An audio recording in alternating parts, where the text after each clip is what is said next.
Smart Sound. Hello there, ladies and gentlemen, and welcome to another episode of Cider Pop Central. Today we have got, well, what is very clearly, most definitely a cider pop, and it was a really cheap cider pop. In fact, I think it was like 69 pence, but I reckon that this is still, well, let's just say I've got my trepidations about this one, because I've had the other two flavours that are in this brand. There was me thinking it was an actual company, but no, it is just a brand name. Today we are doing Blind Pigs, Bourbon and Blueberry. There we are, comes in 330ml bottle. Well, actually no, it's not 330, it's 355 mils. So yeah, not the normal sort that you get over here in the UK. Normally it's either 330, 400 or 500, 568 maybe, but 355, not the general amount that you normally get. Cider of the night. This one comes in at 5.5% ABV, but my alarm bells were already ringing anyway, because one, I've tried both the other flavours of this this sort. The whiskey, honey and apple was okay. The rum and poached pear was absolutely terrible. And secondly, I've had a lot of blueberry flavoured cider pops in the past, and I don't think a single one has scored higher than a 1 out of 10.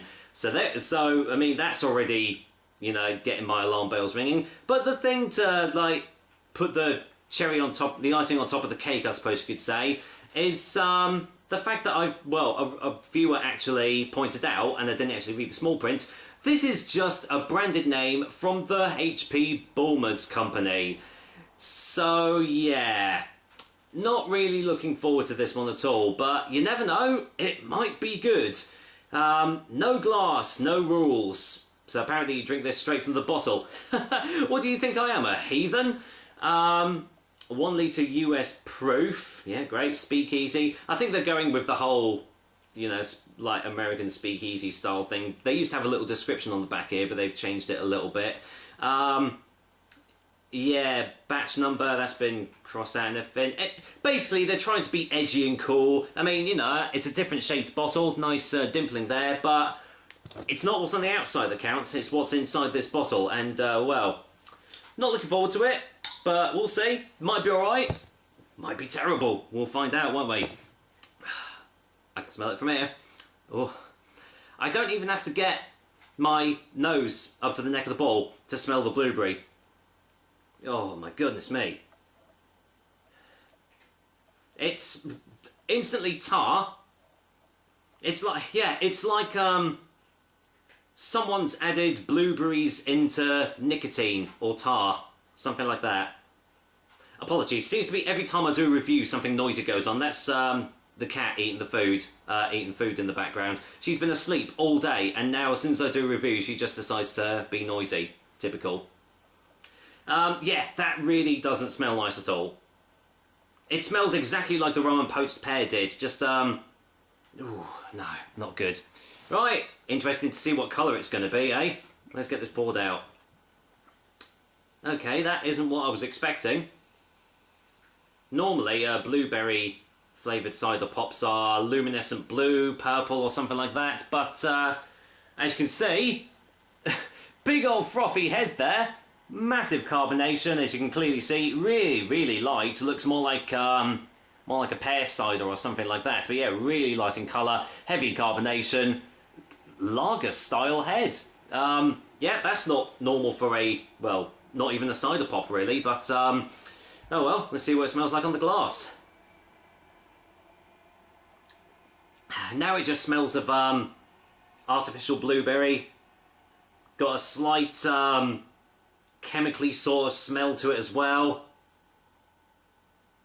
Ugh. I don't know what sort of bourbon they've used, but bourbon, however you say it, but Jack Daniel's this is not. Ironically, Jack Daniel's have actually released a cider as well, but I've not actually seen it on shop shelves. Funny that. Okay, well, doesn't smell great. Does it taste great? Let's find out. Is this going to be worth 69 of my British pennies? Let's find out. Cheers, guys. Here's to Blind Pigs. Well, actually Bulmer's Bourbon and Blueberry flavoured cider pop. Cheers!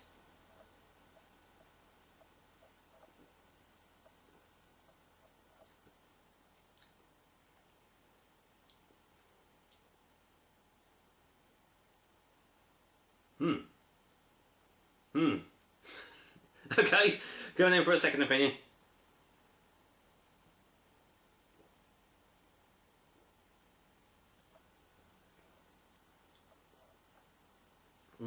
Okay. I don't know what sort of bourbon they've used, but that's giving off pretty much the exact same aftertaste as the rum and poached pear did. Oh, yeah, really,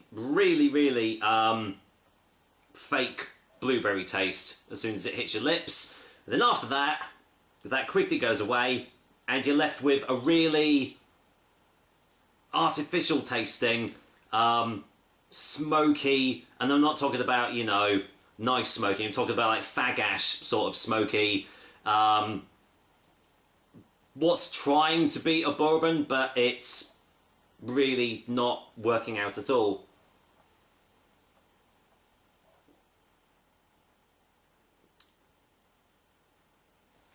And it's still tastes quite chemically as well. I mean, oh, dear me. That aftertaste is really something else. On the plus side, doesn't taste as bad as the rum and poached pear. That thing was just absolute ass. But this isn't far off it, actually. It's a little bit sweet on the initial taste, which kind of is okay, but it doesn't work. This flavour combination just does not work at all. I mean, it says cider of the night, but it doesn't even... I mean, cider blended with notes of bourbon and blueberry.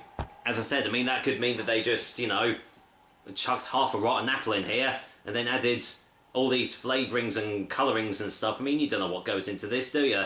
Well, anyway, let's go in for a final taste before a final verdict.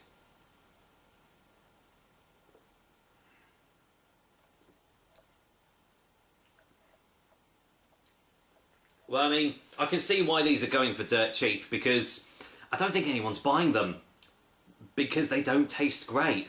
Yeah, I'm not going to have any more of that. That is leaving a really bad aftertaste. It is like that. It's like I've just chain smoked 40 fags, and I'm just trying to, you know, like wash the taste away with some blueberry juice or something.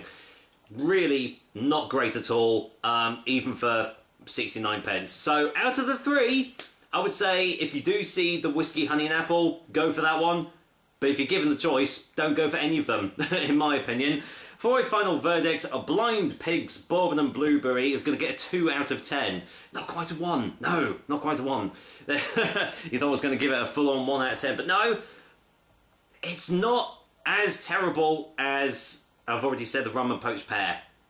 But it's not far off. So, there we are. Another episode of Cider Pop Central. Hope you liked it. I will be back, hopefully, with another delicious and tasty cider, well, very soon, because I'm actually going to go and tip the rest of this down the sink.